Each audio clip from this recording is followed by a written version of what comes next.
notre association du personnel est très heureuse d'accueillir à nouveau Monsieur Henri Guillemin. Il y a 3 ans, il nous avait passionnés de l'affaire Dreyfus, une affaire qui a ébranlé la France au siècle dernier, et c'est aussi un des sujets qui a aussi ébranlé la France, je dirais même l'Europe.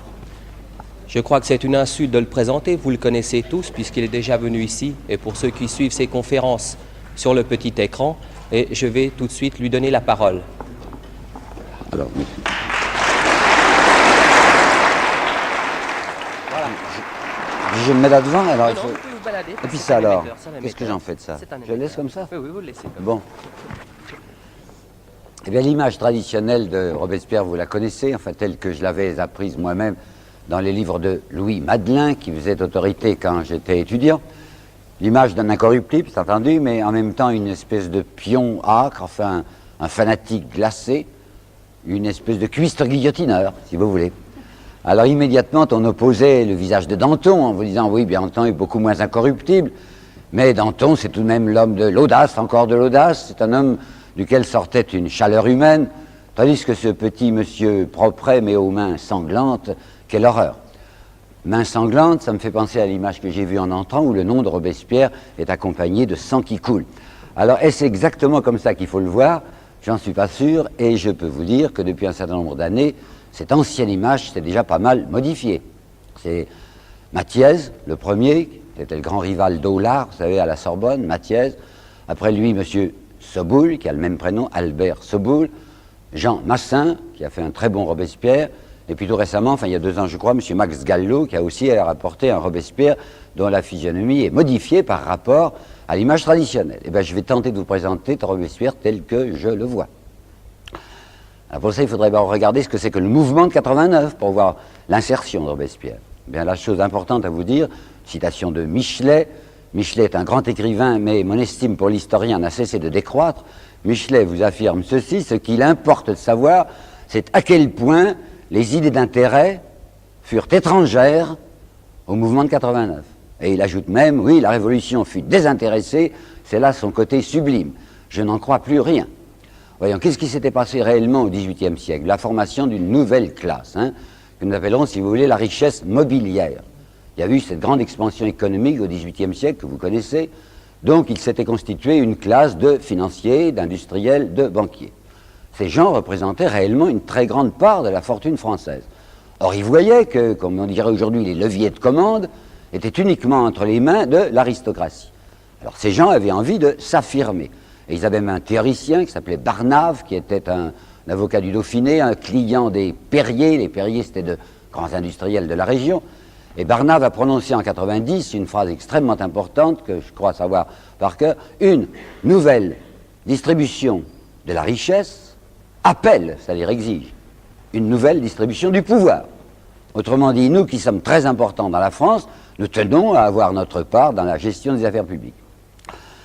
L'occasion qui va se présenter pour cette nouvelle classe, c'est la situation financière française en 1689, la banqueroute imminente. Les 2 raisons de la banqueroute sont les suivantes. Il y en a une très célèbre, l'autre qui l'est moins. Raison célèbre, il y avait des parasites qui ne payaient pas d'impôts, et c'était précisément ce qu'on avait privilégié, à savoir l'aristocratie et le clergé. Mais deuxièmement, il faut aussi penser à la politique financière des rois de France, surtout Louis XV et Louis XVI, une politique d'emprunt permanent. Lorsque la France de Louis XVI décide de soutenir les insurgés d'Amérique qui vont donner les États-Unis, il faut de l'argent liquide pour faire la guerre. Necker, Suisse, vous savez, qui est au service de la France, Necker dit: mais tout l'argent que vous voudrez. Naturellement, on fait des emprunts énormes, et je vous dirai entre parenthèses que Necker s'y retrouve personnellement parce qu'il fait semblant d'être désintéressé à ce moment-là, de n'être plus banquier, et il prête jusqu'à 14% à l'État français. C'est intéressant, un ministre des Finances qui fait du 14% personnellement, ce qui lui permettra d'acheter ensuite le château de Coppet. Bon, alors en 1789, vous avez la situation que voici: la moitié, c'est vrai ce que je dis, la moitié du budget des dépenses françaises passe aux arrérages de la dette. Situation éminemment malsaine. Alors vous pensez bien que ces industriels, enfin ces grands personnages, ces notables, ne vont pas eux-mêmes faire la révolution et descendre dans la rue. Il leur faut un bélier. Ben, le bélier est tout trouvé, c'est la petite plèbe, c'est le petit peuple. Si vous lisez un livre divertissant, et qui ne voudrait pas l'être, mais qui l'est tout à fait, un livre de M. Garxot, de l'Académie française, sur la Révolution française, vous y lirez cette phrase surprenante: en somme, en 1689, l'ensemble était cossu. Je vous assure que c'est merveilleux de penser. L'ensemble était cossu. Alors vous voyez, quand on passe à des choses sérieuses, quelqu'un qui, Dieu sait, n'est pas un communiste, j'ai nommé M. Edgar Faure, qui a fait un très bon livre sur la chute de Turgot, et qui a cette phrase très importante, et d'un homme qui sait de quoi il parle. C'est vrai, la richesse française, la richesse nationale française s'était beaucoup accrue au XVIIIe siècle, et cela, écrivait Edgar Faure, avait abouti à faire les pauvres plus pauvres. M. Gottschall, encore aujourd'hui, je crois, doyen de la faculté des lettres de Toulouse, et qui a fait, dans une collection importante qui s'appelle les 30 journées qui ont fait la France, qui a fait le 14 juillet, nous apporte, lui, des chiffres. Alors, je vais vous donner quelques-uns de ces chiffres. Le travailleur, à ce moment-là, c'est quoi? C'est le travailleur des champs, surtout le journalier. Mais il y a aussi plus de travailleurs des villes que l'on imagine. Il y a déjà des concentrations industrielles. Enfin, le travailleur des champs ou le travailleur des villes gagne à peu près 20 sols par jour au XVIIIe siècle. 20 sols, pouvoir d'achat actuel, 4 à 5 francs suisses, hein, à peu près. Bon. Ces gens ne gagnent leurs 20 sols que quand ils travaillent, bien entendu. Ben, il y a le dimanche et il y a énormément de fêtes chômées. Alors ces gens gagnent leurs 20 sols quand ils travaillent environ 320 ou 330 jours par an. De quoi se nourrissent-ils? Ben, ils se nourrissent avant tout de ce qu'on appelait la miche de pain.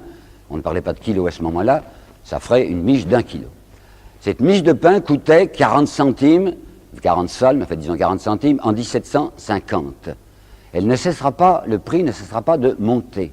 Elle va passer de 10 sous à 12 sous à 13 sous, et ce n'est pas par hasard que le 14 juillet, c'est-à-dire le jour où il y a la prise de la Bastille dont je vais vous parler, est aussi le jour où la miche de pain est le plus élevée, elle coûte 14 sous. Alors comme il faut manger tous les jours, même si on ne travaille pas tous les jours, regardez la situation de gens qui dépensent déjà 14 sous pour manger, qui gagnent 20 sous quand ils travaillent, alors qu'est-ce qu'il leur reste pour leur habitation, ou pour leur logement, quoi, ou pour leurs vêtements? Des gens donc très malheureux. Ce n'est pas étonnant que dans l'année 1788, il y avait pas mal de tumultes, des émeutes, des petites insurrections, de la misère.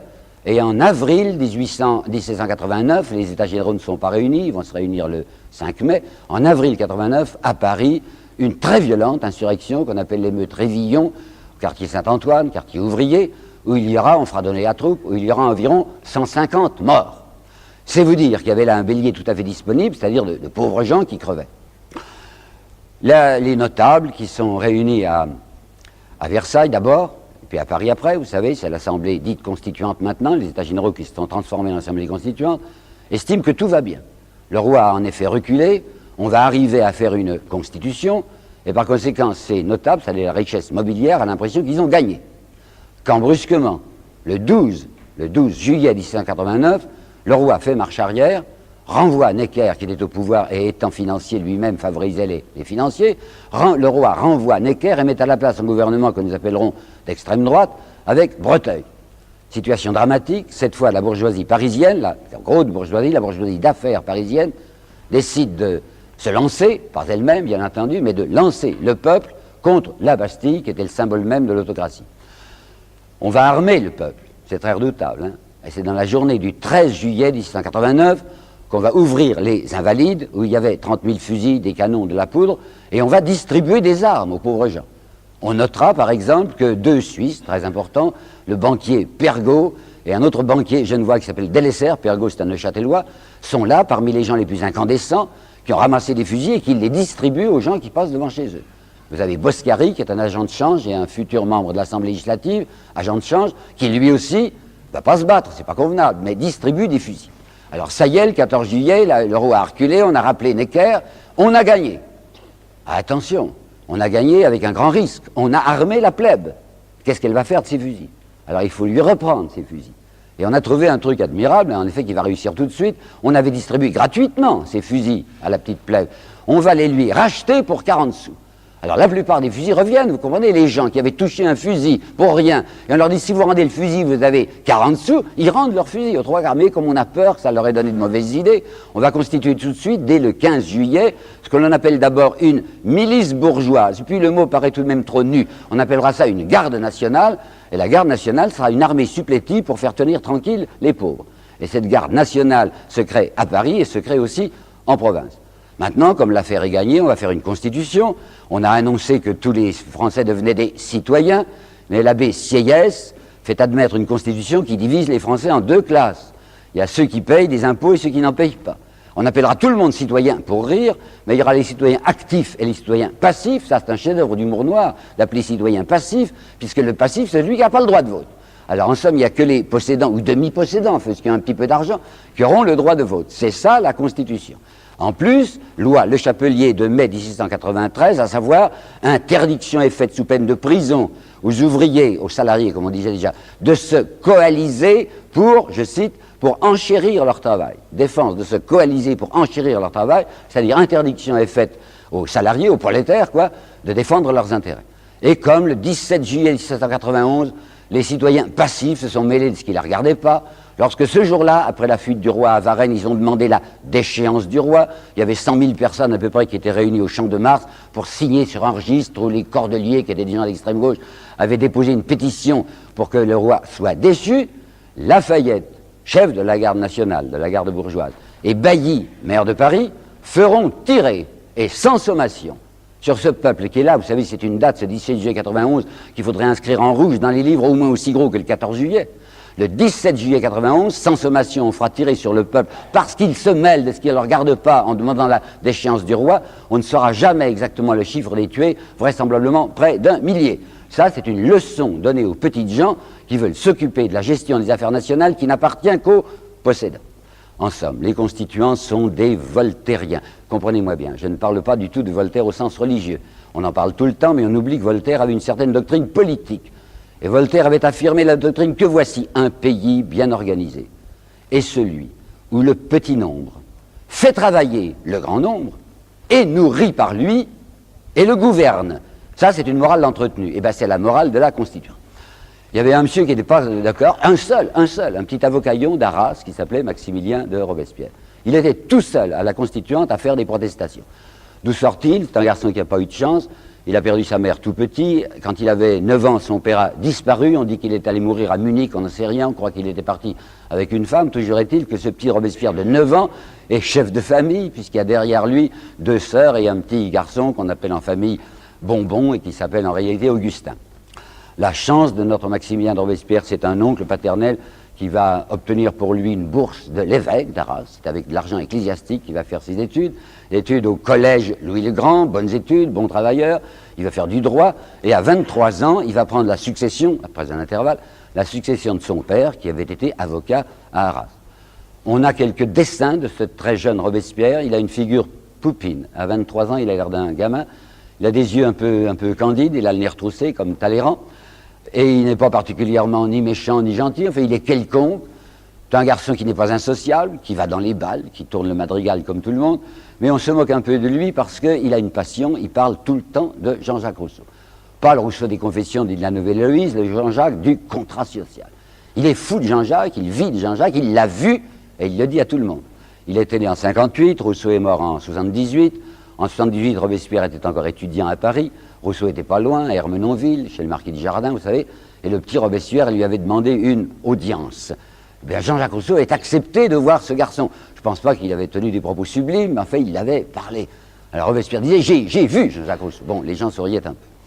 Mais les gens souriront moins lorsqu'ils verront un certain tract, comme dans les gens aujourd'hui, que Robespierre avait répandu à la fin de l'année 88, lorsqu'il était candidat aux États généraux, candidat du tiers-État. Je vais vous lire, ce texte est tout court, là, la phrase essentielle, je vais vous lire lentement. C'est du Robespierre 1688. La plus grande partie de nos concitoyens, la plus grande partie, est réduite par l'indigence à ce suprême degré d'abaissement où l'homme, uniquement occupé de survivre, est incapable de réfléchir aux causes de sa misère et aux droits que la nature lui a donnés. C'était terrible de demander ça, pas de dire aux gens, vous allez réfléchir aux causes de votre misère. Vous êtes des exploités, vous êtes des malheureux, prenez-en conscience. Vous comprenez que c'était terrifiant. Alors un homme qui dit des choses comme ça se fait repérer tout de suite. Et même il va encore plus loin, il va prononcer un mot terrible à la tribune, il va parler d'hypocrisie, vous entendez, hypocrisie à propos de la Déclaration des droits de l'homme. Pourquoi donc?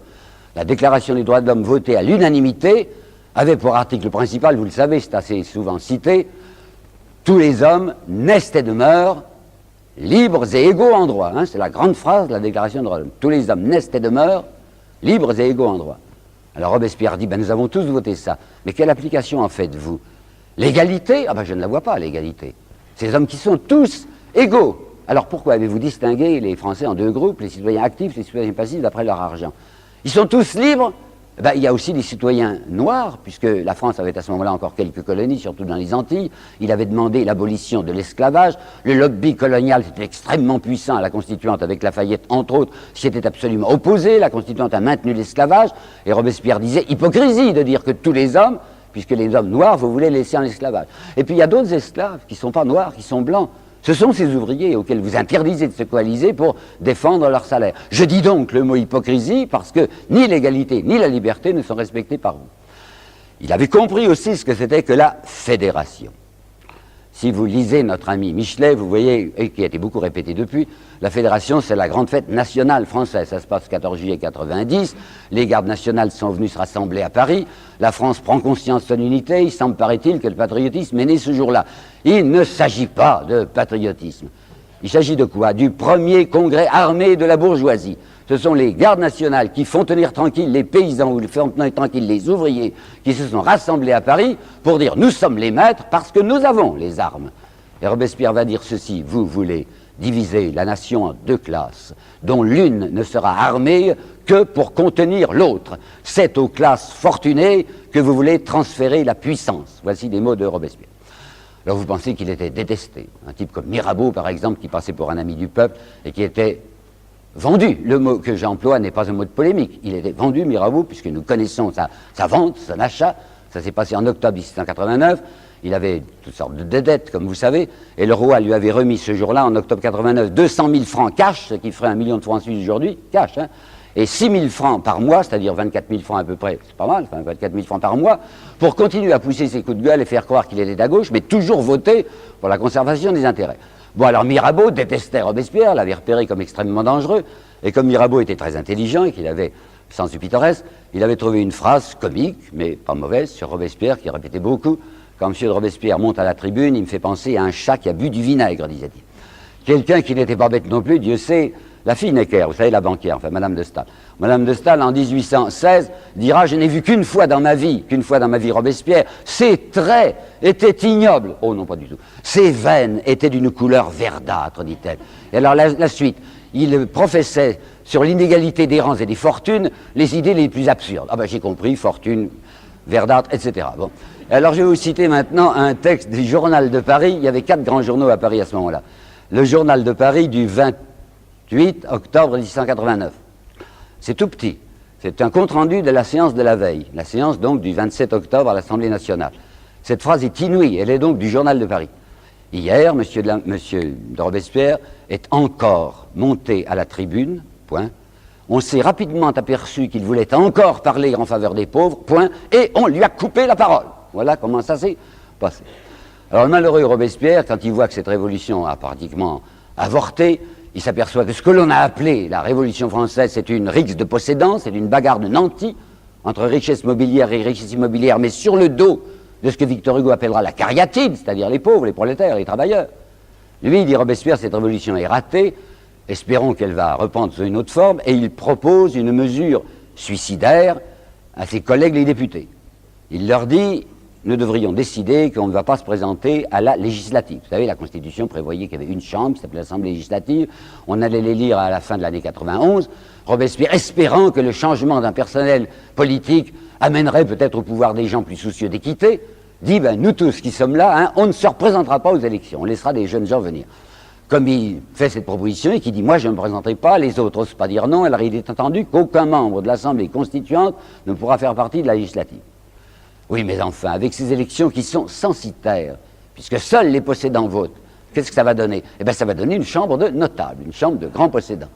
La législative est immédiatement dirigée par un groupe de têtes, on s'aperçoit que ce sont les meneurs, enfin les types particulièrement remarquables, qu'on va appeler les Girondins. Pourquoi Girondins? Parce qu'au départ, c'était un noyau de députés de la Gironde. Vous savez, il y avait Vergniaud, qui était une espèce de playboy gascon, qui avait beaucoup de succès féminin à Paris, très beau du reste, un admirable garçon. Il y avait un autre bordelais qui s'appelait Gadet, qui était pas mal, lui, seulement il parlait du nez, alors on l'appelait le canard. Alors il Gadet, et puis il y avait Jean Sonnet. Alors il y avait donc 3 Bordelais d'abord, et puis à côté, il y avait des gens qu'on va appeler Girondiens, bien qu'ils ne fussent pas de la Gironde, parce qu'ils pensaient comme eux. Il y avait le parfumeur Isnard, qui était du Var, il y avait Barbarou, qui n'avait pas de barbe, qui était marseillais, il y avait celui qu'on appelait, je sais pourquoi, le vieux Roland, il avait 57 ans, moi je le trouve tout jeune, et puis il y avait le marquis de Condorcet, il tenait beaucoup à se faire appeler marquis, il disait toujours qu'il était un ami personnel, c'était vrai, de d'Alembert, disons si vous voulez que c'était l'encyclopédiste de service à la législative. Alors ça, c'est les Girondins. Qu'est-ce qu'ils vont faire, les Girondins, qui conduisent la politique française, c'est vrai. Et la législative est élue pour 2 ans. Ben, elle ne fera pas ces 2 ans. Elle est élue à l'automne 91 et elle va tomber le 10 août 92 dans les circonstances que vous savez mais que je vais vous rappeler. Alors qu'est-ce qu'ils vont faire, ces Girondins qui conduisent tout? Ils vont faire une seule chose. Ils vont déclarer la guerre à l'Autriche et à la Prusse. Voyons, là-dessus encore on nous dit, c'est Michelet par exemple, Michelet nous dit pourquoi la guerre? Ah ben voilà, c'est parce que les Girondins étaient des hommes qui adoraient la liberté. Le volcan révolutionnaire jetait ses étincelles sur le monde entier, ou encore, changeant d'image, c'est l'océan révolutionnaire qui déborde. Enfin, soyons sérieux. Bon, alors on nous dit d'autre part, guerre préventive. Ça se fait, des guerres préventives. On savait absolument que les autres allaient attaquer, que les Autrichiens et les Prussiens ne pouvaient pas tolérer cette France en désordre, que la reine était autrichienne et que par conséquent son frère, l'empereur d'Autriche, n'avait qu'une idée, c'était d'écraser les Français. Ce n'est pas vrai. Plus aucun historien aujourd'hui ne soutiendrait que la France était menacée militairement à ce moment-là. Il y avait les émigrés, bien sûr. Ils étaient environ 15 000, qui étaient à Koblenz, vous savez, sur les bords du Rhin. Ils étaient 15 000 sur les 25 millions de Français, c'était pas extrêmement dangereux, ils faisaient beaucoup de moulinets, mais ils n'étaient redoutables que s'ils avaient derrière eux la possibilité d'avoir l'appui militaire des forces autrichiennes et des forces prussiennes. Ça, c'eût été redoutable. Mais précisément, le malheur de ces immigrés, c'est qu'ils ont beau supplier les Autrichiens ou les Prussiens d'intervenir, les Autrichiens et les Prussiens ne veulent pas intervenir. Et même la reine Marie-Antoinette qui a écrit à son frère l'empereur en lui disant « Le plus grand service que vous pourriez nous rendre serait de nous tomber immédiatement sur le corps », l'empereur d'Autriche ne veut rien entendre. Pourquoi?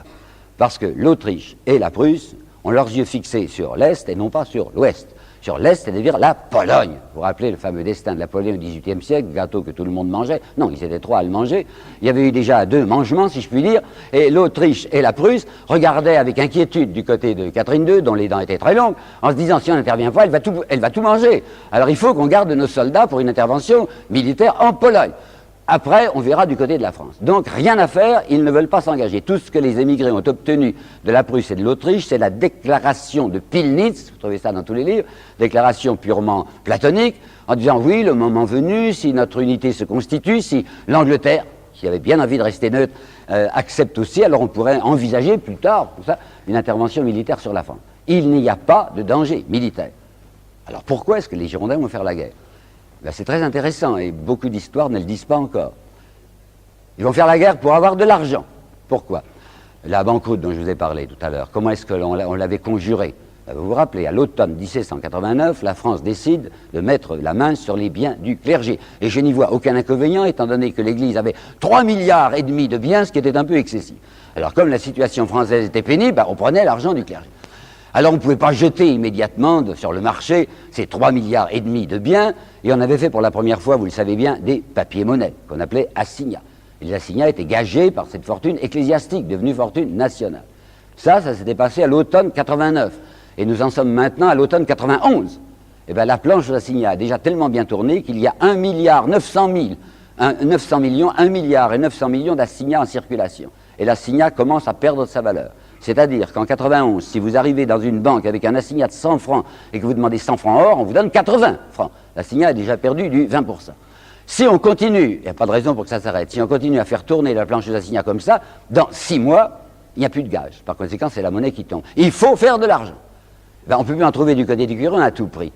Mais heureusement, il y a les Rhénans à côté de la France, il y a les Belges qui ont pas mal d'argent, eh bien on va les prendre le bien d'autrui. C'est exactement ça. La guerre des Girondins, c'est une guerre de rapine. Et il ne faut pas que je me mette à affirmer des choses aussi affreuses sans apporter immédiatement des preuves. Alors je vais vous les donner, les preuves. 14 décembre 1791, nouveau ministre de la guerre, il s'appelle Narbonne, il est très bien avec les Girondins. Narbonne, c'est l'amant numéro X de Madame de Staël, elle trouvait plus drôle de faire l'amour avec un ministre, elle l'avait fait ministre de la guerre. Alors, le 14 décembre 1991, il est à la tribune, ce Narbonne, et il dit la phrase suivante, qui est à l'officiel, hein, vous pouvez vérifier. Il faut faire la guerre, point. Le sort des créanciers de l'État en dépend. Ben, on ne peut pas être plus net, n'est-ce pas? Si on ne fait pas la guerre, le sort des créanciers de l'État, il est fichu. Le 29 décembre 91, Brissot, qui est apparenté, comme nous devrions apparenté aux Girondins, lui aussi fait cette déclaration. Écoutez bien, la guerre est indispensable à nos finances et à la tranquillité intérieure. Je vous demande de garder la tranquillité intérieure dans un coin de votre mémoire. Indispensable à nos finances et à la tranquillité intérieure. Alors, il y a toujours ce gêneur, qui est toujours là pour empêcher de danser en haut, c'est Robespierre, qui va encore faire une protestation pendant 1 mois et demi. Il n'est plus député, puisque c'est la législative, mais il a sa tribune des Jacobins. Et décembre 91, janvier 92, Robespierre fait une charge permanente et à fond contre l'idée de la guerre. Et qu'est-ce qu'il dit? Son premier argument, c'est si vous voulez faire cette guerre d'agression, vous reniez. Pourquoi reniement? Parce que la Constituante, à un moment où vous n'avez pas besoin d'argent, avait accepté, à l'unanimité, de voter une proposition de Robespierre. Ça s'était passé en mai 90, 23 mai, je crois, 90, et Robespierre avait fait voter par la Constituante ceci: la nation française déclare solennellement qu'elle ne fera plus jamais de guerre d'agression. Ce monsieur Gaxot, dont je vous ai parlé tout à l'heure, dans ce gentil livre sur la Révolution française, dit c'était une sottise humanitaire que proposait Robespierre. Alors je vous demande de réfléchir un instant à ce qui ça serait passé si la France avait réellement fait ce que Robespierre lui demandait. Qu'est-ce que c'était que la politique internationale à ce moment-là? Comme aujourd'hui, c'était la jungle, les gros mangeant les petits. La France, je ne suis pas particulièrement chauvin, mais enfin la France, à ce moment-là, représentait la première nation d'Europe, la plus peuplée, 26 millions d'habitants, celle qui était soi-disant la plus lettrée. Eh bien, si la France avait réellement, à partir de 1790, décidé que plus jamais elle ne ferait de guerre de conquête et de guerre d'agression, il me semble qu'un pas eût été accompli dans le sens de la civilisation. Bon, alors on avait voté parce qu'à ce moment-là, il n'y avait pas de problème de guerre. Mais maintenant que la guerre s'imposait pour des raisons financières que vous avez vues, reniement, disait Robespierre, vous avez promis que la France n'attaquerait pas et elle va attaquer. Les Girondins disent, ce que répétera M. Michelet, c'est une guerre de générosité que nous faisons, c'est pour répandre nos idées. Et Robespierre disait, mais parfait, mais envoyez donc des émissaires partout, mais n'envoyez pas des soldats, parce que personne n'aime les missionnaires armés, dit-il. Et les soldats qui vont arriver avec l'idée de la liberté, soi-disant au bout de leur baïonnette, on sait très bien ce qu'ils font, les soldats. Ils vont tuer d'abord, c'est leur métier, ils vont piller, ils vont violer. C'est la meilleure façon de faire détester nos idées. Troisièmement, disait Robespierre, voyons, avec quoi voulez-vous faire la guerre? On ne fait pas la guerre avec une armée sans cadre. Il n'y a plus de cadre. Quand tout à l'heure je vous parlais des immigrés qui étaient 15 000, c'était quoi les immigrés? C'était presque tous des officiers. Alors je vais vous donner un chiffre encore. C'était sur Bonaparte que j'ai découvert ça. Bonaparte était à ce moment-là lieutenant au 4e régiment d'artillerie, et j'ai vu dans la correspondance de Bonaparte, je vais lentement, j'ai vu dans la correspondance de Bonaparte qu'en janvier 91, il y avait au 4e régiment d'artillerie 80 officiers. Janvier, 80 officiers. En novembre 91, il y a 14 officiers. Il en reste 14 sur les 80. Ben, ce qui se passait au 4e régiment d'artillerie devait se passer dans des tas de régiments. La plupart des émigrés avaient émigré, des officiers avaient émigré, donc pas de cadre. Alors Robespierre dit, vous faites la guerre dans des conditions telles que le désastre est infaillible. Et il ajoute, se rappelant ce qu'il avait vu le 17 juillet 91, quand Lafayette avait fait tirer sur le peuple, il dit, faites attention, vous avez réparti les forces françaises en 3 groupes. Il y a l'armée Rochambeau, il y a l'armée Lafayette, l'armée Luckner. Si jamais l'armée Lafayette remporte un succès, craignez que Lafayette ne transforme ses soldats en des prétoriens et ne revienne sur Paris à la tête de ses troupes pour nous imposer le gouvernement de son choix, qui serait la dictature militaire. Et dit Robespierre, il n'y a pas de pire despotisme que le despotisme militaire, ce qui n'était pas mal vu. Bon, alors maintenant, 4e remarque, il dit ce que vous proposez, c'est une guerre de diversion. Une guerre de diversion. Quoi donc? Le prix du pain avait bien baissé à la fin de l'année 89 et encore à 90, donc il n'y avait plus de problème social, les gens mangeaient à peu près. Mais voilà qu'en 91, le problème s'était de nouveau posé, soit que la récolte était déficitaire, soit que des gens aient accaparé les blés, comme l'avait fait Necker, c'était une des origines de sa fortune.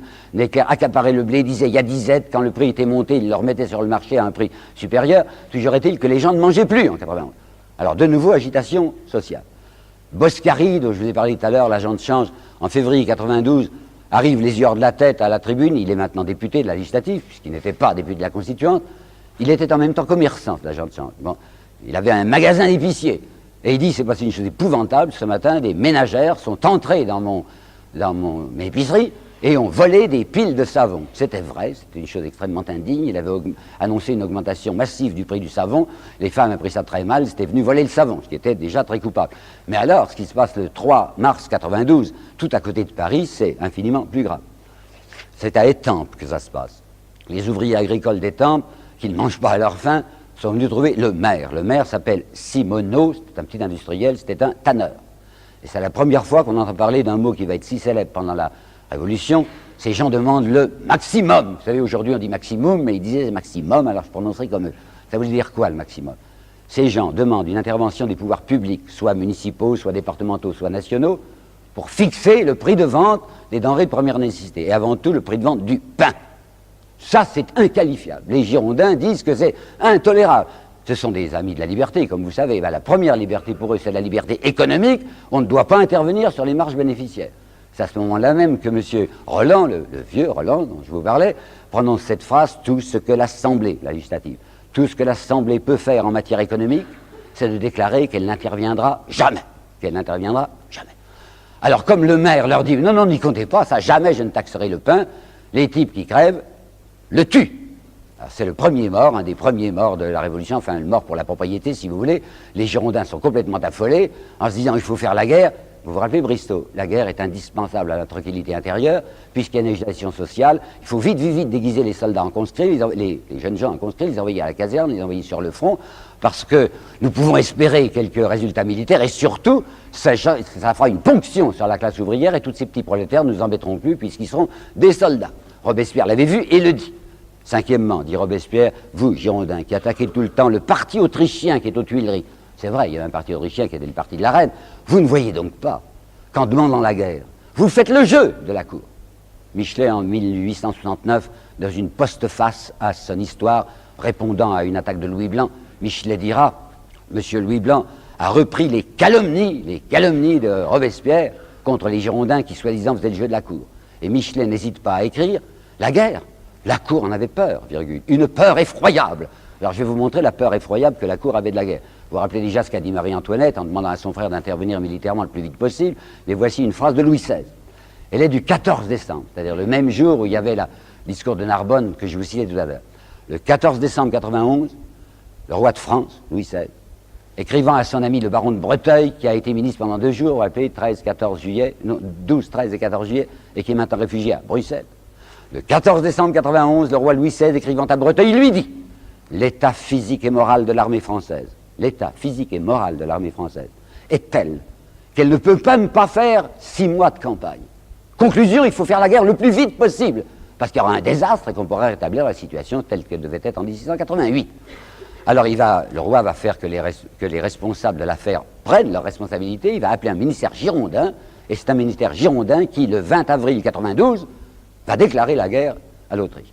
Ben, le résultat ne s'est pas fait attendre. Dès le 25, désastre, l'armée de Luckner, je dois vous dire entre parenthèses que Marie-Antoinette, par l'intermédiaire de son ex-amant Fersen, avait averti les Autrichiens du mouvement. On a le petit billet où il dit à Fersen: l'armée de Luckner va faire mouvement, avertissez qui de droit. Bon, l'armée de Luckner s'avance du côté de Tournai, 2 régiments de dragons commandés par les officiers qui étaient restés sur place, imaginant qu'ils pourraient rendre de meilleurs services en restant. 2 régiments de dragons désertent, les officiers passent du côté des Autrichiens.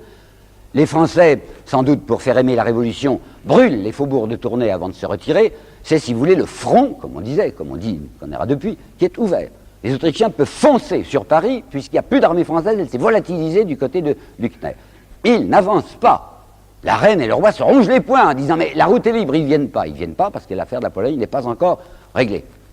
Alors, faute d'intervention militaire, on peut au moins faire une intervention orale, et tout ce que le roi et la reine obtiennent, c'est le fameux manifeste de Brunswick.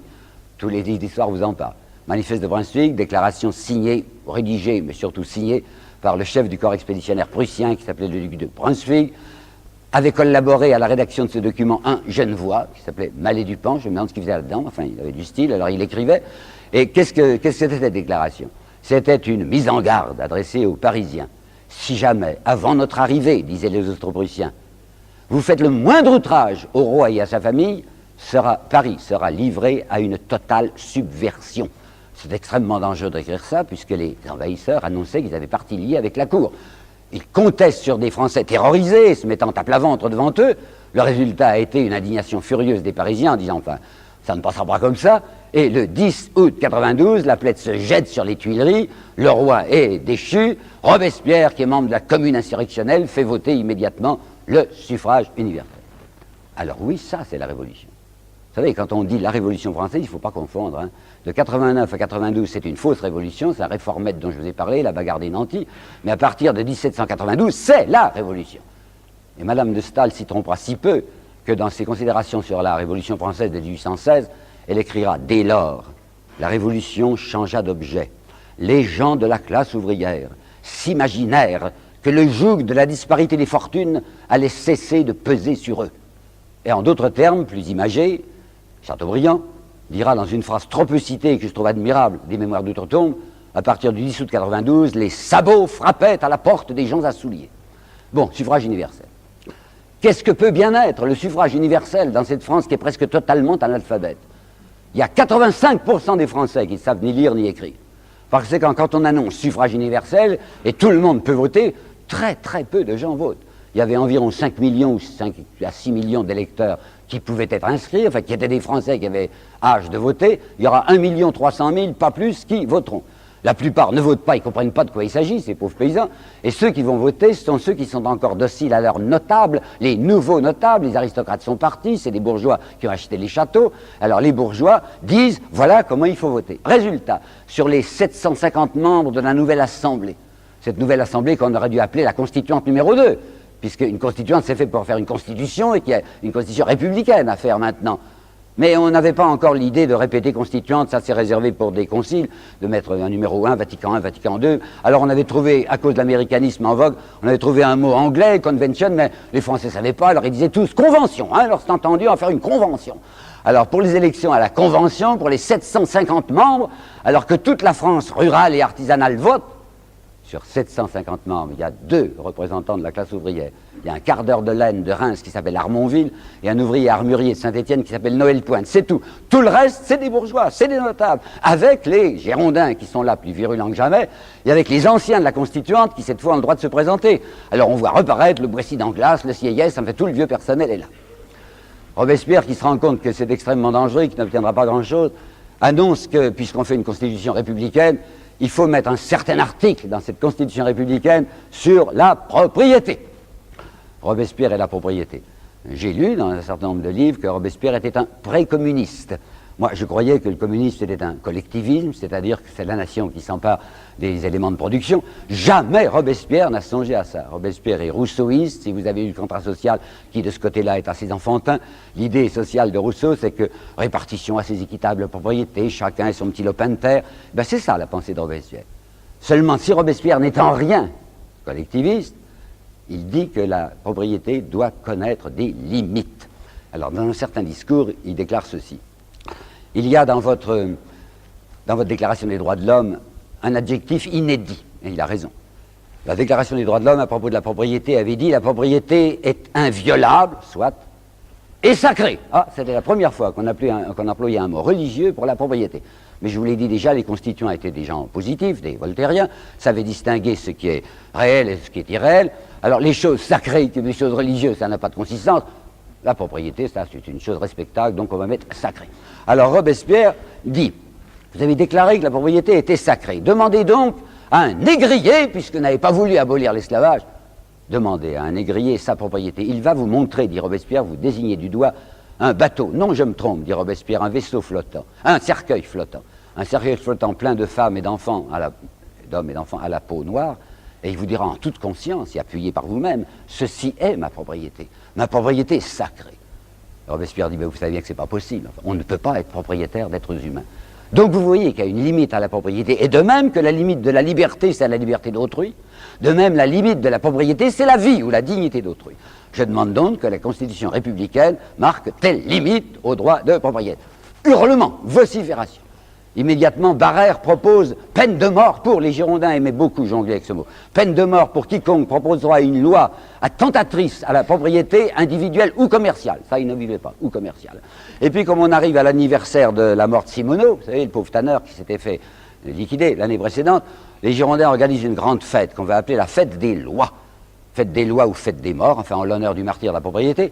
Et pour ce jour-là, les Girondins ont fait modifier les custons républicains, qui, depuis septembre 92, étaient liberté, égalité, fraternité. Fraternité, c'est un mot de trop, et les Girondins mettront sur les écussons, ce jour-là, liberté, égalité, propriété. Et à partir du mois de mai 1793, c'est une offensive, suivez-moi bien, c'est une offensive des Girondins pour appeler la province à se lever contre Paris. Pourquoi? Parce que Robespierre est député de Paris. Parce que dans les élections pour la Convention, si les élections ont été parfaites, de notables très assoupis à travers toute la France, la députation parisienne est entièrement, comme nous dirions aujourd'hui, d'extrême gauche. Il y a là Robespierre, il y a là Marat, il y a Danton, dont je vous parlais tout à l'heure, enfin des gens redoutables. C'est pourquoi les Girondins disent il faut appeler la province au secours de ce Paris qui est menacé. Et le 8 mai 1893, Vergniaud, montant à la tribune, jette son premier appel de guerre civile. Vergniaud dit « Habitants de la Gironde, levez-vous ! Il n'y a plus une minute à perdre, sous peine de voir les bases de la société se dissoudre. » Cambon, qui est à la fois député et industriel du Midi, Cambon fait à la tribune une déclaration parallèle. « Généreuse population du Midi, levez-vous !» Et ça va aboutir à la déclaration d'Isnard, le parfumeur girondin, du 23 mai, 23 ou 25, je crois que c'est plutôt 25 mai 93, où Isnard, à la tribune, va faire son petit Brunswick. Vous vous rappelez, Brunswick, le Prussien, avait dit si les Parisiens sont pas sages, Paris sera livré à une totale subversion. Et lui, Isnard, qui est cependant, je croyais, un Français, va dire si la population de Paris se mêle du moindre attentat à l'égard de la propriété, Paris sera détruit par les forces provinciales, puis comme il a le sens du pittoresque, et bientôt, dit-il, le voyageur des bords de la Seine se demandera si jamais une ville s'est élevée là. Alors Robespierre, qui a compris, le soir même aux Jacobins, dit « C'est clair, la situation est maintenant entre les sans-culottes et les culottes dorées. J'appelle le peuple à l'insurrection. » Et le 31 mai, la foule entoure la Convention, exigeant la disparition de 32 députés girondins. Michelet déchire ses vêtements en racontant ça, en disant c'est un attentat. C'est vrai, c'est parfaitement vrai. C'était extrêmement illégal. Ce sont les représentants de la nation n'a pas voté, ben elle aurait dû voter. Et c'est une toute petite partie de la plaide parisienne qui se mêle de dire nous portons atteinte au suffrage universel et nous voulons l'exclusion de 32 députés. Lamartine, qui ne passe pas pour un esprit violent, Lamartine, dans son histoire des Girondins, dira oui, c'est vrai, c'était parfaitement illégal, mais il y a des mois, il y a des cas, il y a des heures où il n'est plus question de légalité ou d'illégalité, il y a des heures de vie ou de mort, a dit Lamartine. Or, le 31 mai 1893, la situation de la France était telle que si on n'avait pas agi contre les fauteurs de guerre civile, puisque les Girondins appelaient à la guerre civile, c'était non seulement la fin de la République, mais aussi la fin de la France, signé Lamartine. D'ailleurs, il y a des excités comme Hébert, vous savez, Hébert qui dirigeait le Père du Chêne, qui est un journal assez déshonorant, dont Jaurès, dans son histoire socialiste de la Révolution française, dira si la Révolution avait pu être déshonorée et l'eût été par Hébert, Hébert demandait du sang, demandait qu'on tuât ces députés. Et c'est Robespierre, écoutons du reste, qui s'y sont absolument opposés en disant ah non, surtout pas une goutte de sang, je ne demande même pas qu'on les mette en prison. Robespierre disait nous les excluons, qui est déjà très raide, 32 députés qui sont exclus, on leur demandera simplement de donner leur parole d'honneur qu'ils ne quitteront pas leur maison, pour les aider à tenir leur parole d'honneur, mettre un gendarme dans la maison, mais enfin, ils seront là, quoi, chez eux, tranquillement chez eux. C'est vrai que Lamartine a raison, il faut que je vous rappelle, la situation de la France à ce moment-là, c'était une des pires que mon pays ait jamais connue. Robespierre s'était méfié des généraux, et il avait quelques raisons, parce que Lafayette, qui commandait un des 3 corps d'armée, quand il avait vu arriver le 12 août, c'est-à-dire la République, avait trouvé cette République inacceptable, et le 19 août 92, donc 9 jours après l'insurrection parisienne, ce chef de corps d'armée française avait déserté. Robespierre était passé de l'autre côté. Il n'avait pas offert ses services à l'ennemi, mais il dit « je ne me bats plus, je ne veux plus défendre un pays qui ne m'intéresse pas ». Mais Dumouriez, l'année suivante, avait fait bien pire. Le 4 avril 93, Dumouriez, qui lui n'était pas simplement responsable comme Robespierre d'une partie du front, comme Lafayette d'une partie du front, mais de tout le front français, après l'échec qu'il avait subi le 18 mars à Neerwinden, était passé du côté des Autrichiens, entraînant avec lui tout son état-major, dans lequel il y avait un certain petit duc de Chartres qui deviendra Louis-Philippe. L'entrée du roi Louis-Philippe dans la politique française, c'est sa trahison avec Dumouriez. Eh bien, toujours est-il que Dumouriez est passé de l'autre côté, a offert ses services à l'envahisseur, qui du reste ne l'utilisera pas, on le verra reparaître que beaucoup plus tard. Le front était crevé, et à ce moment-là, l'affaire de Pologne était réglée. Et cette fois, les Austro-Prussiens vont avancer. Bon, alors, péril terrible sur Paris. Deuxièmement, le 10 mars 93, et je vous explique la situation fin mai, début juin, le 10 mars 93, tous les départements de l'Ouest avaient pris feu. C'est ce qu'on appelle, d'un mot simplifiant, la Vendée, l'insurrection de Vendée, Or, vous savez où ça se trouve, la Vendée à un certain point français, mais en réalité, c'est la Bretagne aussi, il faudrait dire Bretagne et Vendée, qui avait pris feu. Là, je tiens à vous dire très rapidement une rectification. J'ai longtemps vécu sur l'idée que c'était une insurrection religieuse, que ces Vendéens et ces Bretons étaient des gens extrêmement catholiques, qu'ils ne pouvaient pas tolérer la politique anti-religieuse de la Convention, et qu'ils avaient pris feu. Et effectivement, ils vont constituer une armée qu'on appellera la Grande Armée catholique et royale. Ce n'est pas vrai, ça ne s'est pas passé comme ça. Il n'y avait plus de persécution religieuse en 93, à cause de Robespierre. Robespierre était franc-maçon, il était donc non catholique, mais il ne voulait absolument pas qu'on persécute à quiconque pour ses opinions religieuses. En revanche, en 90, 91, 92, il y avait eu de la persécution religieuse.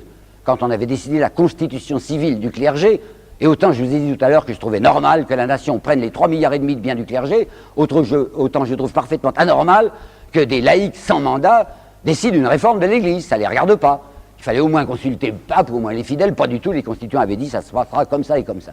Alors il y avait la moitié du clergé français qui n'avait pas marché, on appelait ça les prêtres réfractaires, et je vous assure que les Girondins, qui étaient furieusement anti-religieux, avaient poussé avec violence à la persécution anti-religieuse. Est-ce que les Vendéens avaient bougé? Absolument pas. Et c'est maintenant qu'on ne persécute plus les prêtres que les Vendéens bougent. Pourquoi? Parce que je vous l'ai dit, c'est le 1er mars 93 que les Autrichiens ont enfoncé le front français. Parce que le territoire français est menacé, parce que la Convention vient de demander une levée générale, on n'ose pas encore parler de conscription, mais on dit qu'il faut que tout le monde défende le sol national, et quand on demande aux paysans de Bretagne ou de Vendée de prendre les armes pour aller défendre cette frontière de l'Est, ils ne savent même pas où c'est, pas question. La Vendée et la Bretagne se peuplent d'objecteurs de conscience, des gens qui ne veulent pas marcher, qui ne veulent pas aller se battre. Toujours est-il, ces départements sont à feu et à sang. Et les Girondins, il y a Vergniaud et quelques-uns qui étaient d'honnêtes gens, qui, ayant donné leur parole d'honneur, ont maintenu leur parole d'honneur, n'ont pas bougé, d'ailleurs ça leur coûtera la tête. Mais la plupart des autres, malgré leur parole d'honneur, sont partis. Et qu'est-ce qu'ils ont fait? Les Girondins ont eu à ce moment-là parti lié avec les royalistes et ont mis en insurrection tous les départements où ils étaient importants. Si bien qu'au 1er juin 1693, 60 départements sur les 90 départements français sont en état d'insurrection. Vous voyez la gravité de la situation. Il y a quelqu'un à ce moment-là qui est très important, dont je ne vous ai pas encore parlé, c'est Danton. Je n'en ai pas parlé parce que je réservais pour maintenant, et c'est en effet à partir de 93 qu'il va avoir un grand rôle. Autant Robespierre était un fanatique, qui a une certaine idée, enfin il a une doctrine, il a une doctrine sociale, autant il est impossible de savoir quelles sont les idées politiques de Danton. Danton n'en a pas. Danton, c'est un opportuniste. Danton, c'est quelqu'un qui a fait un riche mariage, il épouse une cabaretière de Paris qui avait une propriété à Sèvres, enfin un monsieur déjà opulent, il ne sort pas de rien, lui, Pierre Robespierre n'avait pas le sou, tandis que Danton, son père qui était procureur à Arcis-sur-Aube, avait déjà une certaine fortune, et on voit Danton considérer surtout la Révolution comme une occasion d'avancement personnel, je dirais, si vous voulez, au trouble bonne pêche. Et effectivement, Danton, qui est un disciple du Mirabeau, va être lui aussi acheté. Ne croyez pas que je fais de la polémique. Preuve, le 10 mars 91, Mirabeau est encore vivant, il n'en a plus pour longtemps. Ça, il va mourir le 2 avril, il va mourir entre deux putains, enfin on meurt comme on peut, mais il était encore vivant le 10 avril. Et bien le 10 avril 91, Mirabeau écrivait à Lamarque. Lamarque, c'était un monsieur, un Belge du reste, qui était chargé par le roi de gérer sa liste civile. Le roi avait une belle liste civile, 25 millions de l'époque, ça fait plus de 100 millions d'aujourd'hui, c'était pas mal. Alors avec cette liste civile, il pouvait se payer des collaborateurs. Mais évidemment, plus les consciences étaient élevées, plus le prix était cher. Vous avez vu ce qu'avait coûté la conscience de Mirabeau, à peu près 1 million. Alors le 10 mars 91, Mirabeau écrit à Lamarque, selon vos instructions, hier 9 mars 91, j'ai remis 30 000 livres à M. Danton. Donc Danton est acheté par la cour en secret. Et c'est là où, vous savez, souvent on me dit, vous êtes l'homme des petits papiers, il ne faut pas regarder ça. Les petits papiers, ça apprend des tas de choses. Et M. Mathiez avait été voir les petits papiers d'Arcis-sur-Aube, là où Danton avait sa origine familiale. Et il a trouvé qu'à la fin de l'année 91 et début de l'année 92, Danton s'était très joliment arrondi. Il avait acheté l'ancien prieuré ecclésiastique de Nuisements, il avait acheté Saint-Jean-du-Désert, il avait acheté une magnifique gentilhommière au centre d'Arcis-sur-Aube avec de vastes communs et de grandes dépendances et un beau parc, juste à côté du pont d'Arcis-sur-Aube. Enfin, la Révolution rapportait. On sait par Alexandre Lameth, dont les mémoires parurent sur la Restauration, que Danton politiquement disait comme ceci: je déteste leur sale démocratie, à propos de Robespierre, sale démocratie, je ne veux pas de leur république de Visigoth. Voilà la politique Danton. Danton était très intéressé par les affaires de fournitures militaires. Aujourd'hui, c'est fini, on ne s'enrichit plus dans les fournitures militaires, mais à ce moment-là, vous n'imaginez pas ce qu'on faisait. Il y avait un certain abbé, l'abbé d'Espagnac, dont monsieur Mathiez a suivi les comportements. l'abbé d'Espagnac, qui était un fournisseur militaire, se faisait, suivez-moi, je vous dis les chiffres fournis par M. Mathiez, se faisait de 5 à 6 millions de l'époque, et pas, il ne se faisait jamais payer un assignat, hein, toujours numéraire, 5 à 6 millions par mois de bénéfices dans les fournitures militaires. C'était le meilleur ami de Danton, et Danton ne le quittait pas. Et dès que Dumouriez était entré en Belgique, Danton et Dumouriez étaient en cheville. Danton faisait des voyages permanents entre la Belgique et la France. Il avait eu un incident à Béthune un jour où il rentrait dans sa petite calèche personnelle, suivi de 2 fourgons. Des douaniers inconvenants lui avaient demandé d'ouvrir des fourgons. On avait trouvé un fourgon plein de dentelles, un autre fourgon qui était plein d'argenterie. Qu'est-ce que c'est? Danton avait dit ça, c'est des biens nationaux. Ah bon, biens nationaux. Alors il était rentré et cet homme, ce Danton dont je vous parle, avait décidé que la situation devenant très dramatique, et allant devenir très dramatique, il était important peut-être qu'il en profite. Alors il s'était fait nommer au comité de salut public, que l'on avait créé le 6 avril 1893, et il était devenu pratiquement le personnage le plus important. En avril 80. Mais cette situation dramatique qu'il avait espéré maîtriser devenait de plus en plus dramatique, si bien qu'au renouvellement, le renouvellement était mensuel, chose que j'ai longtemps ignorée. Le comité de salut public est renouvelé mois par mois. Quand on nous dit qu'il a une dictature, minute, et il a une dictature morale, mais il est perpétuellement contrôlé par la Convention, puisque tous les mois, il est ou reconduit ou changé. Le 10 juillet 93, il y a renouvellement du comité de salut public. La situation est devenue tellement tragique que Danton se dit, il faudrait peut-être mieux pour l'instant que je m'esquive, que je me place dans la coulisse. Il ne peut pas le dire ouvertement, il a son idée derrière la tête et il explique à ses camarades, c'était un homme, vous savez, très jovial, qui tapait sur le ventre de tout le monde, qui les tutoyait, qui racontait beaucoup d'histoires graveleuses. Enfin, il avait une grande popularité et il venait de se remarier.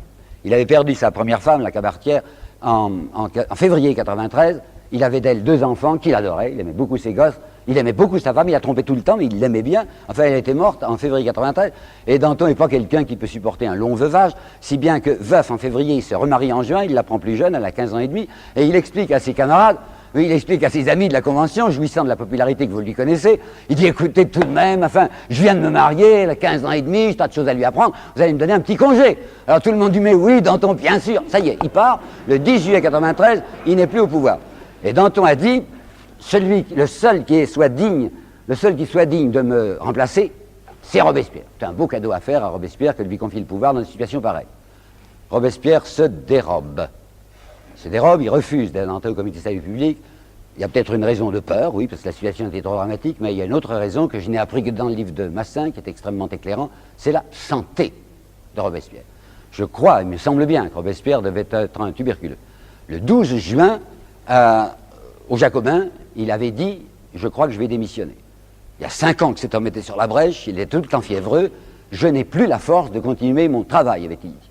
Le 12 juin. Puis il avait fini par ne pas donner sa démission, il refuse d'entrer au pouvoir le 10 juillet, il a honte, et le 27 juillet, une vacance vient de se produire, un nommé Gasparin s'est retiré du comité de salut public, tout le monde à l'Assemblée crie « Allez, Danton, allez, Robespierre, à vous !»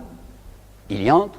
Il va rejoindre les 3 qu'il avait délégués avant lui, c'était Couthon, c'était Saint-Just, c'était Bon-Saint-André, le pasteur Bon-Saint-André, qui est un homme très remarquable sur lequel il n'y a pas encore d'études suffisantes. Il va rejoindre ses camarades au comité de salut public le 27 juillet 93, et peut-être savez-vous déjà que quand on va le tuer, le 9 Thermidor, c'est le 27 juillet 94. Donc quand Robespierre entre au pouvoir, il a très exactement 1 an à vivre, et pas un jour de plus. Alors c'est peut-être le moment de regarder d'un peu plus près ce gringalet aux yeux pâles. Eh bien, il habite chez un menuisier, Duplay, vous savez, c'est à partir d'octobre 91 qu'il est là. Les Duplay, papa Duplay, maman Duplay, 2 filles Duplay et un garçon qui s'était engagé, qui avait déjà une jambe de bois, disaient à Robespierre, pour lequel ils avaient une estime passionnée, monsieur Robespierre, venez chez nous. Robespierre a dit, oui, si vous voulez, mais alors je paye. Oh, pas question, avait dit Duplay, quel honneur. Et en effet, les Duplay n'étaient pas pauvres. On dit menuisier, c'est vrai, mais ce n'était pas un artisan menuisier, c'était un patron menuisier qui avait 8 ouvriers. Alors Robespierre accepte d'aller vivre chez eux à condition de payer son entretien. Ils sont très embêtés, mais Robespierre payera, il y tient bien. Alors il s'est logé tout au sommet de la maison. Sa petite chambre, c'est une espèce de cellule, vous savez, c'est une chambre mansardée, donne sur la cour intérieure, ça sent le sapin, il y a tout le temps du bois qui sèche là-dedans. Et ameublement misérable, volontairement du reste, il y a 2 tréteaux sur lesquels il y a une planche de sapin où il travaille. Il a fait mettre des rayons pour ses bouquins, et il y a un lit de fer dans un coin. C'est ça la chambre de Robespierre. Il est vrai qu'il y a des tas de dessins de lui, ce qui permet à ses adversaires de dire qu'il était narcissiste, il se contemplait tout le temps. Mais non, c'est maman Duplay, en tout bien tout honneur, qui était passionnée de lui, et qui tapissait sa chambre d'images de lui qu'on vendait dans les rues. Peut-être qu'il y trouvait plaisir, peut-être, mais enfin c'est vrai, c'est maman Duplay. Oui. C'est un C'est un garçon qui n'a pas de femme dans sa vie. Et ça amuse beaucoup Danton. Déjà, Danton savait que Robespierre tenait à payer sa pension, et Danton avait utilisé cette charmante formule. Il avait dû dire que l'argent lui fait peur. Oh, à Danton, ça ne lui faisait pas peur du tout. Mais enfin, Robespierre tenait. Alors, quand Danton avait su aussi qu'on avait beau surveiller Robespierre, il n'avait pas de maîtresse. Pourtant, il y avait les deux filles, les deux filles Duplay. Il y en a une qui va épouser un ami de Robespierre, député du Nord comme lui, qui s'appelait Lebas. Ça, c'est Élisabeth. Et puis il y avait Éléonore, qui je crois était assez amoureuse de Robespierre, et maman Dupleur était des folles de joie d'avoir Robespierre pour gendre. Elle lui présentait sur son Éléonore. Et d'après les mémoires d'Élisabeth, il aurait dit à un moment que peut-être, il se marierait après. Et je suis convaincu que quand il disait après, il mentait. Qu'il sentait qu'il n'y aurait pas d'après. Ou bien qu'il allait y perdre la vie, ou bien qu'il allait mourir de sa tuberculose. Ah, au moment où j'en suis venu de la vie, vous savez, je crois comprendre maintenant ce que c'est que les obsédés sexuels. C'est les gens qui n'ont pas connu une tentation plus grande. Eh ben, je vois par exemple un homme comme Lamartine, que j'ai bien étudié, un homme comme Jaurès, que j'ai bien étudié. Il n'y a pas de femme dans leur vie. Parce que quand un type est passionné par une idée au point où il était Robespierre, c'est ça qui compte le plus. Robespierre, c'est quelqu'un qui croyait à ce qu'il disait, et même c'est une phrase bien amusante de Mirabeau contre lui, que j'avais réservée tout à l'heure pour vous la citer maintenant. Mirabeau avait osé dire avec un incroyable cynisme, « Monsieur de Robespierre est disqualifié pour la politique, car il croit tout ce qu'il dit », disait Mirabeau. Eh bien c'est vrai, c'était un homme qui avait une grande idée, l'idée que personne ne s'occupe des écrasés, des humiliés, des déshérités. Eh bien moi, Robespierre, je voudrais le faire. Bien. Alors qu'est-ce qu'il va faire? Eh bien il va en mettre un coup, je vous assure. Il va commencer, il l'avait déjà demandé à Couthon et à ses camarades, par l'abolition des droits féodaux. Alors vous devez dire que je déraille, étant donné que chacun sait que les droits féodaux, c'est la nuit du 4 août qu'ils ont été abolis. Il faut lire, je vous le recommande, la page de M. Michelet à ce propos. C'est magnifique. Jamais il n'a été plus beau, il est saisi de transport lyrique, il finit par crier « Il n'y avait plus à ce moment-là, plus de classe en France, rien que des Français à part entière, vive la France !» C'est dans le texte de Michelet. Vous savez ce qui s'était passé en vérité? Il y avait un certain nombre de châteaux qui s'étaient mis à brûler parce que les paysans avaient envoyé des délégués, états généraux, ils n'y comprenaient pas grand-chose. Mais il y avait deux choses qui les intéressaient, les paysans. C'était de plus payer les dîmes ecclésiastiques et de plus payer les droits féodaux. Les gens étaient réunis, les députés étaient réunis depuis le 5 mai. Après le 14 juillet, où ils ont su qu'il s'était passé de drôles de choses à Paris, les paysans de cette région s'impatientent et disent « et nos dîmes, quoi, et nos droits féodaux ?» Alors comme ils voient que rien ne se passe, ils mettent le feu à un certain nombre de châteaux et même de châtelains, enfin épouvante à la Constituante. Alors dans la nuit du 4 août, comme on sait que ça flambe un peu partout, et qu'il faut jeter sur ce feu, non certes de l'huile, mais de l'eau, il y a le duc d'Aiguillon qui va monter à la tribune et qui va faire une grande déclaration en disant « L'aristocratie est prête à renoncer à ses droits féodaux ». Ce qui fait que les journaux le lendemain, avec des manchettes, il n'y en avait pas, mais enfin un gros caractère, vont dire « L'aristocratie est prête à renoncer à ses droits féodaux ». Et tout le monde croit que ce jour-là, l'aristocratie y avait renoncé. Mais il faut regarder le texte. Qu'est-ce qu'il avait dit, le duc d'Aiguillon et le duc de Noailles aussi, qui avaient parlé ce jour-là? Il avait dit « Nous sommes prêts à envisager de renoncer à nos droits féodaux si on nous les rachète au denier 30. » Ce qui pour moi était du chinois. Le denier 30, ça voulait dire, si un paysan vient demain chez nous avec 30 annuités de droits féodaux, eh bien c'est fini, il ne paiera plus jamais. Vous voyez un paysan en France qui s'amenait avec 30 annuités de droits féodaux? C'était une énorme plaisanterie, mais ça avait fait croire aux paysans que les droits féodaux étaient supprimés, si bien que les châteaux ne brûlaient plus, enfin qu'une certaine tranquillité était venue. Mais les aristocrates continuaient, ou les successeurs des aristocrates, continuaient à demander leurs droits féodaux. Alors Robespierre, maintenant au pouvoir, dit abolition des droits féodaux. Plus de rachat, abolition. 1. 2. Il voudrait bien faire établir le maximum. Mais comment voulez-vous qu'on fasse établir le maximum par une chambre qui est remplie de grands possédants et de grands notables? Les Girondins, ils sont les plus importants. Et même maintenant, c'est plus les Girondins, mais c'est des gens qui pensent comme eux. Robespierre va uniquement obtenir quelque chose qui est déjà un petit point, à savoir peine de mort, peine de mort, contre les accapareurs de denrées de première nécessité. Quiconque accaparera du blé risque sa tête. Troisièmement, Robespierre, qui est averti par la conduite de Dumouriez et par celle de Lafayette, va faire avec Saint-Just une certaine circulaire que je vais vous dire. L'insubordination des généraux est la pire dans un État libre, dans une république. L'insubordination des généraux est la pire dans une république. Dans un État libre, c'est le pouvoir militaire qui doit être le plus astreint. Alors, décision de mettre des commissaires civils à côté de tous les généraux en campagne, non pas pour surveiller leur comportement stratégique, ça ne les regarde pas, mais pour voir qu'ils ne fassent pas le même coup que Dumouriez ou que Lafayette. Et d'autre part, on va reconstituer des cadres qui seront pris dans la petite troupe, c'est là où on va voir sortir, vous savez, les fameux, les Hoche, les Marceau, les Kléber, qui étaient des simples soldats, des sergents, des sous-lieutenants, et qu'on va bombarder généraux. Alors, cette fois, on va obtenir en effet un certain nombre de succès. Les Français qui se faisaient battre partout jusqu'alors vont obtenir, grâce à Robespierre et à Saint-Just, et non pas grâce à Carnot, comme on le raconte, Carnot et ses 14 armées. Carnot est un instrument de Saint-Just et un instrument de Robespierre. On va obtenir la victoire de Hondscott qui va délivrer Dunkerque, la victoire de Wattignies qui va délivrer Maubeuge, et Hoche est en train de constituer à Strasbourg une armée assez puissante pour reconquérir l'Alsace, sur laquelle les Autrichiens sont entrés. Enfin, Robespierre va supprimer, pour le plus grand deuil de Danton, les fournisseurs militaires. C'est-à-dire que l'État passera directement ses contrats, ne passera plus par l'abbé d'Espagnac et autres. Et il va faire établir 3 usines nationales, les premières, 3 usines nationales d'armement, 2 usines à Paris et une usine à Brest pour l'armement maritime, ce qui fait pousser des hurlements aux industriels en disant quoi alors l'industrie privée est menacée par l'industrie d'État, c'est intolérable. Mais Robespierre jouit d'un tel prestige qu'il n'y a pas moyen de dire le contraire. Alors Danton, qui s'était persuadé qu'une fois Robespierre au pouvoir s'y tuerait, enfin glisserait sur toutes les peaux de banane, Danton va essayer à 3 reprises de le faire tomber. Je dirais ça très rapidement. Danton va commencer le 1er septembre par une opération étrange que voici. Le 1er septembre, une nouvelle arrive à Paris et je reconnais qu'elle était énorme. Robespierre s'était méfié des généraux à juste titre, et il avait oublié, ce qui était un grand tort, il avait oublié les amiraux. Il y avait la flotte française de Méditerranée qui protégeait les côtes de Provence contre la flotte anglaise qui était là. Et le 28 août 1993, les 2 amiraux de la flotte française, l'amiral Chosgros et l'amiral Trogoff, avaient rendu les navires français aux Anglais et avaient aidé les Anglais à occuper l'arsenal de Toulon. C'était pas mal de la part de ces amiraux. Alors quand cette nouvelle catastrophique arrive à Paris, Danton y voit l'occasion d'un soulèvement. Et c'est Danton qui réunit le peuple devant l'hôtel de ville en accusant de la manière la plus directe le comité de salut public, puisqu'il n'en fait pas partie et que Robespierre est le numéro 1, le comité de salut public de mollesse. Et c'est Danton qui déjà était l'initiateur du tribunal révolutionnaire créé à sa demande le 9 mars, alors que j'avais toujours cru, moi, que c'était Robespierre, tribunal révolutionnaire. Non, c'est Danton qui l'avait créé le 9 mars. Ce 1er septembre, Danton prononce la parole suivante. L'heure est venue d'une 3e révolution. Je me demande ce que ça peut signifier.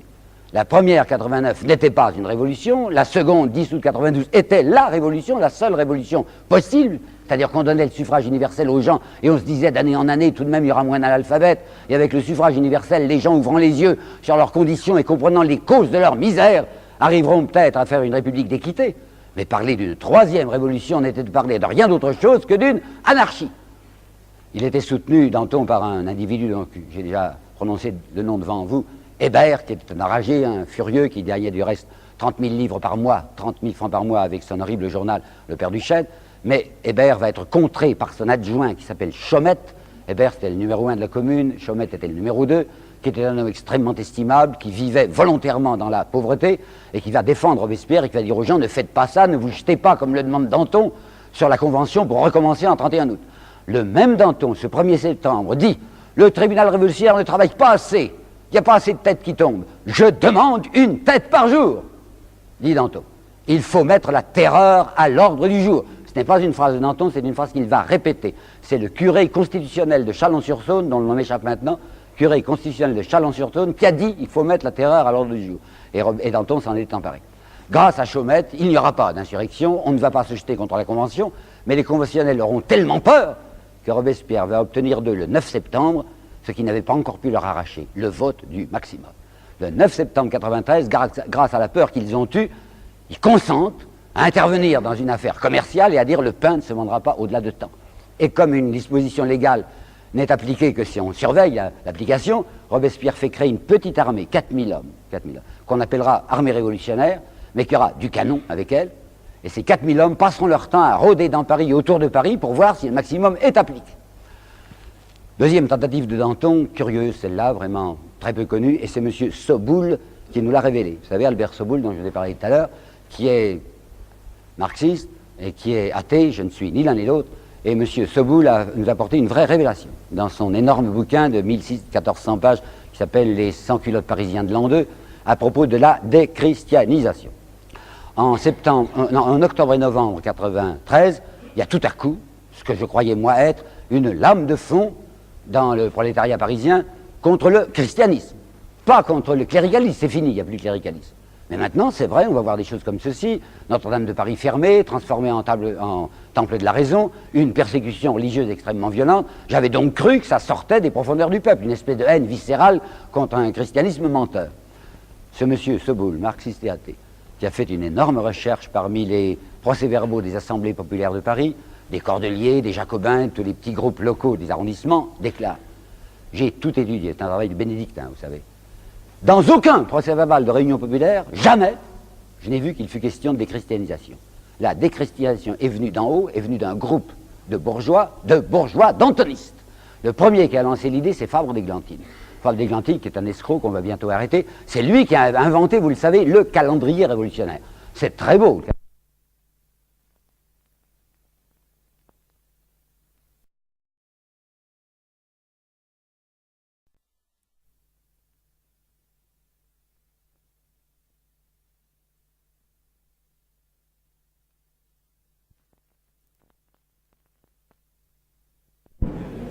Notre association du personnel est très heureuse d'accueillir à nouveau Monsieur Henri Guillemin. Il y a 3 ans, il nous avait passionnés de l'affaire Dreyfus, une affaire qui a ébranlé la France au siècle dernier.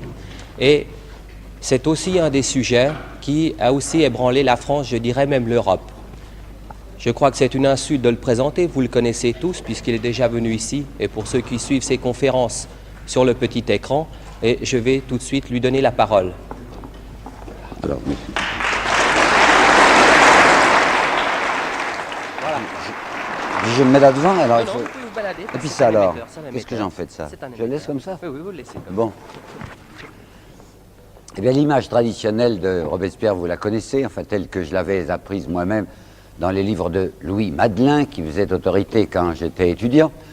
L'image d'un incorruptible, c'est entendu, mais en même temps une espèce de pion âcre, enfin, un fanatique glacé, une espèce de cuistre guillotineur, si vous voulez.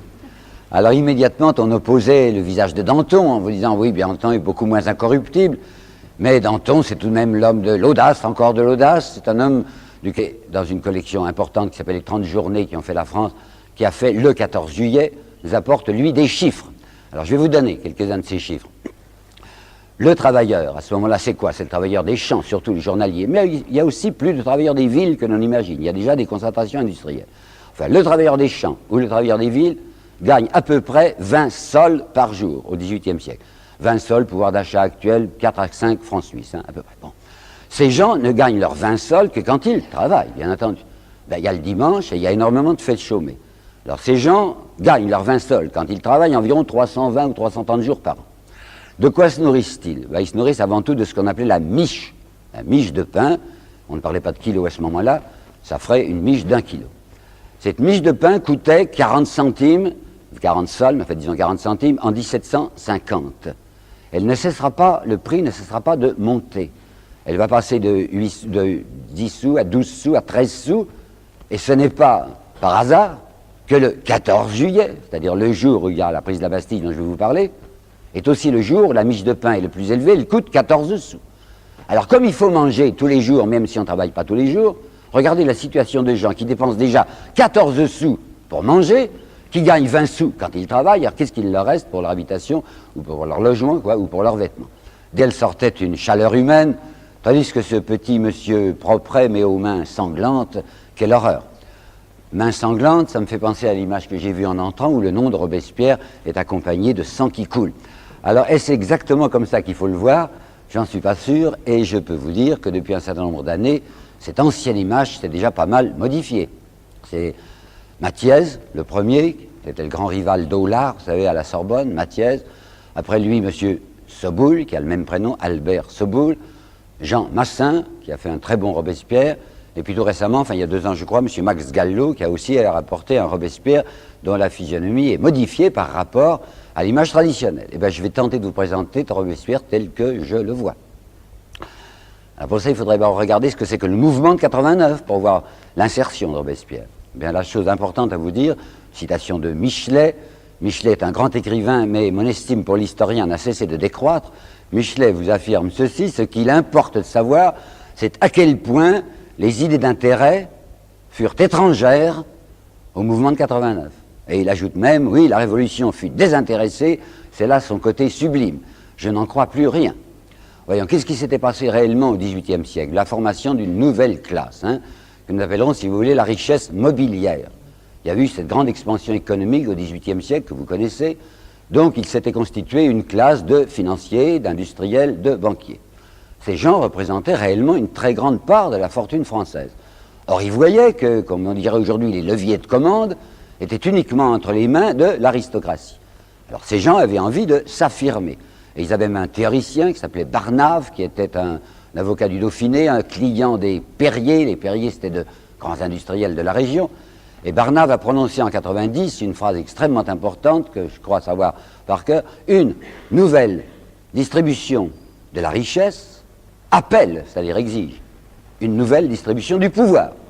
Autrement dit, nous qui sommes très importants dans la France, nous tenons à avoir notre part dans la gestion des affaires publiques. L'occasion qui va se présenter pour cette nouvelle classe, c'est la situation financière française en 1789, la banqueroute imminente. Les deux raisons de la banqueroute sont les suivantes. Il y en a une très célèbre, l'autre qui l'est moins. Raison célèbre, il y avait des parasites qui ne payaient pas d'impôts, et c'était précisément ce qu'on avait privilégié, quoi, à savoir l'aristocratie et le clergé. Mais deuxièmement, il faut aussi penser à la politique financière des rois de France, surtout Louis XV et Louis XVI, une politique d'emprunt permanent. Lorsque la France de Louis XVI décide de soutenir les insurgés d'Amérique qui vont donner les États-Unis, il faut de l'argent liquide pour faire la guerre. Necker, Suisse, vous savez, enfin, qui est au service de la France, Necker dit: mais tout l'argent que vous voudrez. Naturellement, on fait des emprunts énormes, et je vous dirai entre parenthèses que Necker s'y retrouve personnellement parce qu'il fait semblant d'être désintéressé à ce moment-là, de n'être plus banquier, et il prête jusqu'à 14% à l'État français. C'est intéressant, quoi, un ministre des Finances qui fait du 14% personnellement, ce qui lui permettra d'acheter ensuite le château de Coppet.